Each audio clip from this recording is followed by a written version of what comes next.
Hello YouTube and welcome back to another Dare to Game video. Today we're playing Red Dead Online and we're doing another weapon customization guide. Today it's going to be the top 5 best designs for the Litchfield Repeater. So this is the second repeater I'm doing. I've already done the Lancaster, so today I'm going to be doing the Litchfield. It makes sense. It's a perfectly normal progression. Stop asking questions. If at any point in today's video you find yourself enjoying it, be sure to click that like button and go down in the comments section and tell me which one of these designs is your favorite. Or if you don't like any of the designs I have here, describe your own. But with all that in mind, we're just going to dive on in. So before we start showing you the designs, a little bit of historical background information about this gun. The Litchfield Repeater in Red Dead Online is based on the real-life Henry 1860 repeating rifle. The original Henry rifle was a 16-shot 44 caliber rimfire breech-loading lever-action rifle, patented by Benjamin Tyler Henry in 1860 after 3 years of design work. The Henry was an improved version of the earlier Volition and later Volcanic rifles. The Henry used copper, later brass, rimfire cartridges with a 216 grain bullet and over 25 grains of black powder.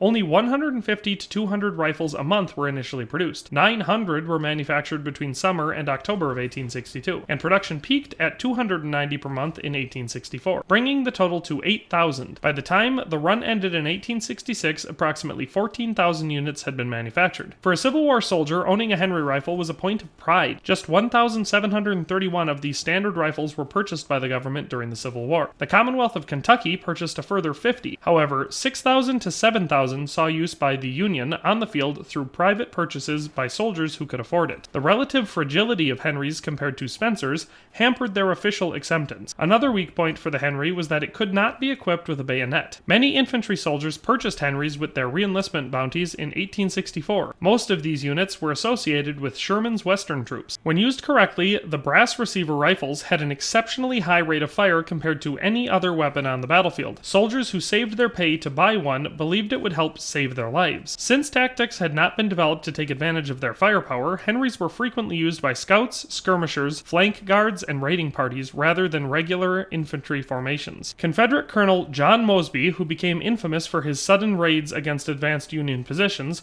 when first encountering the Henry in battle, called it that damned Yankee rifle that can be loaded on Sunday and fired all week. Since then, that phrase became associated with the Henry rifle. Those few Confederate troops who came into possession of captured Henry rifles had little way to resupply the ammunition it used, making its widespread use by Confederate forces impractical. The rifle was, however, known to have been used, at least in part, by some Confederate units in Louisiana, Texas, and Virginia, as well as the personal bodyguards of Confederate President Jefferson Davis. According to firearms historian Herbert G. Howes, one man armed with a Henry rifle was the equivalent of 14 or 15 men equipped with single-shot guns. So here for number 1, we've got the DTG Classic, and I think you'll agree it looks pretty dang good. For the stock, we've got the mesquite varnish. For the wrap, we're running the cartridge wrap, and we've got the brick red finish for that. Now, if you don't have the cartridge wrap, the leather wrap would be fine, still just the brick finish, but the cartridge wrap looks better in my opinion. For the engravings, we're going to be going with the Art Nouveau look, and we're going to be using the blued steel inlay. And then finally for the metal, we're going to have blued steel for the barrel, the hammer, the lever, and then gold for the frame, the sight, and the trigger. So this combination, as you'll know from any of my other weapon customization videos, is one of my all-time favorites. That mesquite varnish and the brick red wrap looks so good when you're contrasting it against this flashy, bright gold,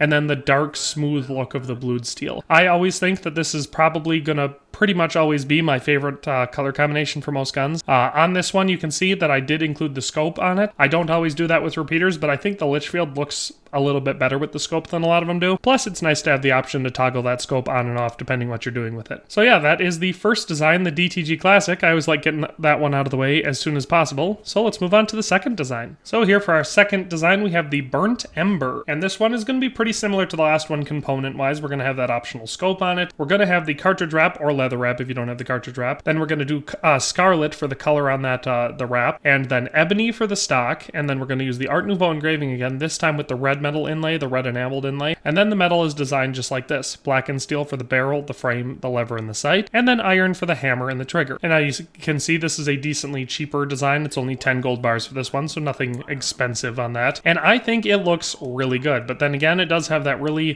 crowd-pleasing, all blackened finish, except for the hammer and the trigger, and then that really nice red inlay just really pops out against it and matches the wrap on the stock really well. I love this one. I think it's super low-key, and this is such such a solid color combination. So there's basically 3 color combinations that I really love, and you're going to see the third one coming up soon. But I love that first one we did, the gold and the blue with the red, or the kind of mesquite color. And then this one, the dark black with all that red on it. I just think it looks super sharp. Definitely maybe a little bit more edgy than a lot of people like, but I really like this design. So that's the second design. All right, and so here we have the solid steel design. And for this one, you can see we've simplified it a bit. We took the scope off, we took the wrap off. We went with the ornamental engraving and did the black metal inlay for that. I'm using the dark walnut varnish on the stock. The ebony would also work, but I like the dark walnut a little bit better for this design. And of course, nothing carved into the stock. And then we have the metals as follows: nickel plating for the barrel, the frame, and the lever, and then blackened steel for the hammer, the trigger, and the sight. And here we have another one of my favorite color combination, that all nickel plating, kind of imitating a stainless steel coating with black accents. I think it pops so well. It looks real contemporary. And this is one of the few color combinations that I think looks super, super good on the Litchfield. The Litchfield has a real difficult to design body because of the fact that it has no front furniture. So unlike the Lancaster, where we've got that wood up on front that helps break up the body and make it a little easier to come up with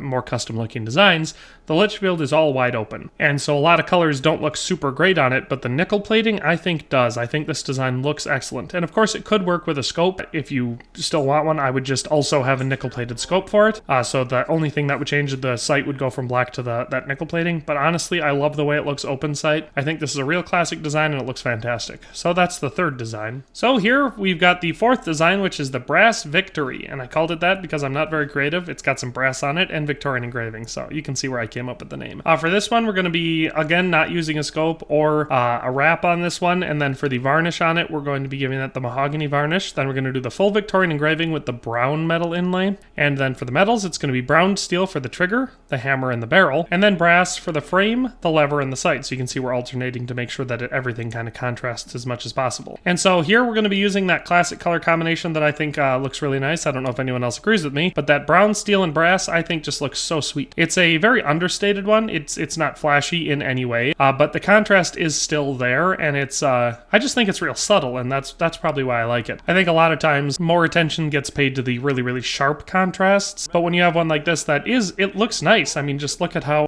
I would say almost say elegant that engraving looks against the brass frame. So yeah, I don't know if it's just me, but I definitely like this design, and I like keeping it simple. That's why I got nothing carved into the stock. I don't have a wrap on it. Again, like I said, no scope. I just really like the way this looks. It's almost, I guess I could see this as almost a stock design. It's not quite. If I was going for stock, I probably would do either blue or blackened steel for the barrel, and I wouldn't have any engraving on it, but I just think this one looks real nice. So that's the fourth design. Let's move on to the fifth. So here for the fifth design, we got the Snowy Ram, and I think you can probably guess where we got that name. So for this one, we're going to be putting the scope back on. Still no wrap on this one. We are going to use the Myrtle stock. I think the light maple also look good, but the Myrtle is my favorite. Then we're going to carve the Ram into that. We're going to be going with the full engravings. I can't remember which one. This one right there, whichever style that is. And we're going to be putting the silver metal inlay to that. And then the metal is going to be designed just how you see it here. We're going to have blued steel for the barrel, the frame, and the lever, and then silver for the hammer, the sight, and the trigger. So you can see we're going for another one of those classic color combinations, and that is the silver versus blue. So that sharp contrast between the really, really dark, because the blue is the darkest metal we have, and then the silver, which is the lightest color we have. Now, obviously, it's not the most vibrant. That would be gold, but I think the silver is very, very bright, and it adds a really nice contrast. The only thing that would make this design better is if we could have an even lighter stock than we have, something even a little bit lighter than the Myrtle, but unfortunately, we don't have anything like that. But I think even as it is, it still looks really sharp. This is another one where I think the long barrel helps it look extra sharp. This one I felt that the scope was absolutely essential for the look of it, because it kind of makes it feel like more of a sharpshooting rifle, even though it's just, the same rifle, it's just a repeater. But I think it looks real sharp like this. Again, like I said, that the blue is so smooth, it contrasts just really well. If the silver was a little bit smoother, especially on the sight, I think it would maybe look a little bit better. I almost went with the nickel just to make it a little bit smoother, so I can show you. The nickel has quite a bit of a smoother finish, but I think the brightness of the silver is worth it. Plus, it doesn't look that uneven when you're using it out in the streets. But yeah, so that is the fifth and final design that I have for the Litchfield Repeater today. Like I said, this one's not as easy to design as some of the other ones, especially the Lancaster, just because it lacks that front furniture. But I still think all of these designs designs are excellent. But that's actually where we're going to end today's video, so I hope you enjoyed it. I hope you're a fan of the Litchfield, that this video satisfied your needs. I've got a lot of requests for weapon customization videos, and one of the ones that I had by far the most requests for was the Litchfield Repeater, so I just assumed that it was one with a lot of people out there that wanted it. I personally don't love it, and as you can see on screen when I'm shooting there, the bloom is just huge. Now, I'm obviously walking, but it's just, you know, I'm used to doing that with a Lancaster and having it be much, much smaller.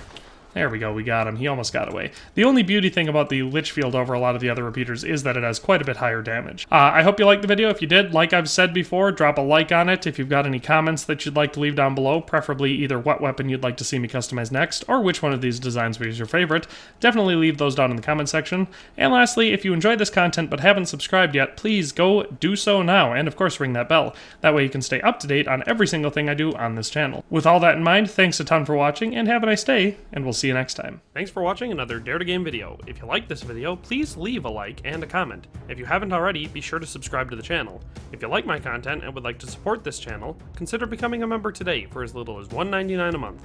It makes a huge difference. But in any case, thanks for watching and have a nice day. I'll see you next time.